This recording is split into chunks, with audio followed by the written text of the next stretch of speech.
Good evening, boys and girls. My name is Diane Vargo.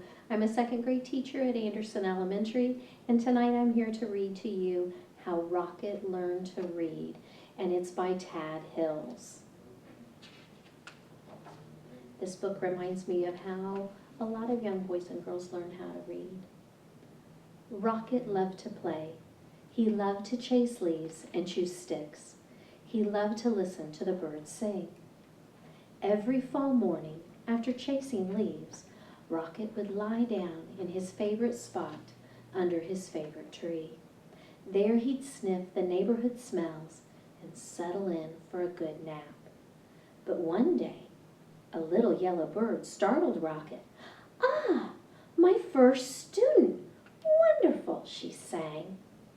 Rocket was confused. "Student?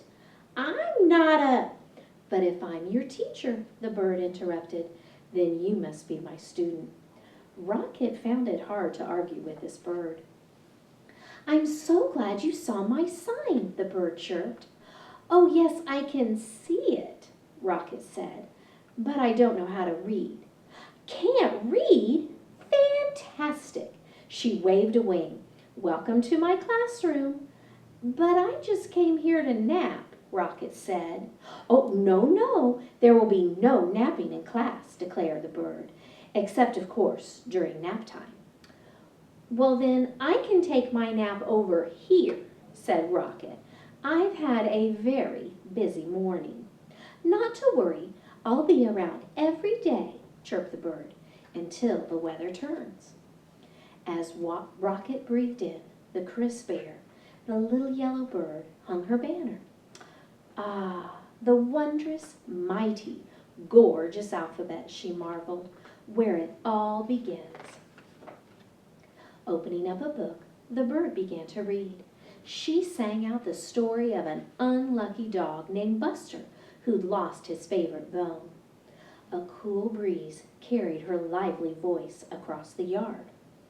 First, Rocket was disturbed, but before long, he found himself captivated. To Rocket, the story was as delicious as the earthy smells of fall. It was exciting as chasing leaves. He closed his eyes and listened to every word. As Buster dug and dug under the lilac bush, the bird read, he felt something familiar. Rocket waited. Was it the bone? He wondered.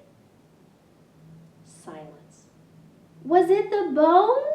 He called to the bird. More silence. Was it the bone? Rocket hollered. Suddenly, he was rushing to the tree. Well, was it? But the little yellow bird was gone. The next morning, Rocket arrived early. At last, the little yellow bird appeared. "Hello! How wonderful to see you in class," she chirped. "I can tell by your waggy tail that you are well rested." I'd like to hear the end of the story, please," said Rocket. "That seems like a fine way to start the day," chirped the bird. She gave Rocket a name tag and began to read. Every day, Rocket returned to the little yellow bird's classroom. In the morning, the bird taught him a new letter, until he had learned all of the wondrous, mighty, gorgeous alphabet. Together they sang out the sounds that each letter makes and spelled the sounds they heard around them.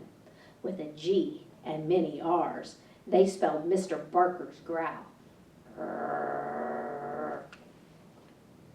They spelled the sound of the wind, which was growing colder by the day. Soon they were spelling words like F-A-L-L for the gusty time of year, and R-E-D for the color of the light leaves. And each afternoon the bird read a story. She read stories about dogs and birds. She read about leaves changing colors and about birds flying south for the winter. Then one day the weather turned and the letter banner disappeared. "See you again in the glorious spring," the bird sang. And as she flew into the wintry sky, she called, "Don't forget, words are built one letter at a time." The days grew shorter, and the leaves fell from the trees.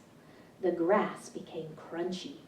Soon, Rocket's classroom disappeared under the snow. He remembered the little yellow bird's alphabet and practiced his letters. Rocket thought about the bird's sweet chirp while he sounded out the words like D-I-G and W-I-N-D and C-O-L-D. He made new friends and spelled their names. Hello, E-M-M-A. Hi there, F-R-E-D. He spelled everything. S-U-N-M-E-L-T.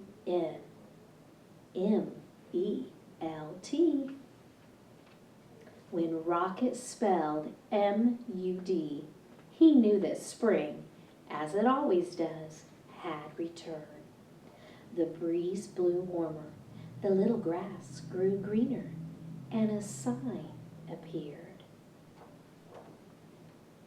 Early the next morning, Rocket rushed to his classroom. As he waited, he spelled W-A-G. Soon the little yellow bird arrived. "Aha, my star student," she sang. "How wonderful to see you. I can tell by your waggy tail that you are ready for class." Then together they began to read. They read stories about birds flying north in the spring. They read about picnics in the warm sun. And they read about Buster, the lucky dog who found his bone under the lilac bush. And when they were done, they read it again and again and again.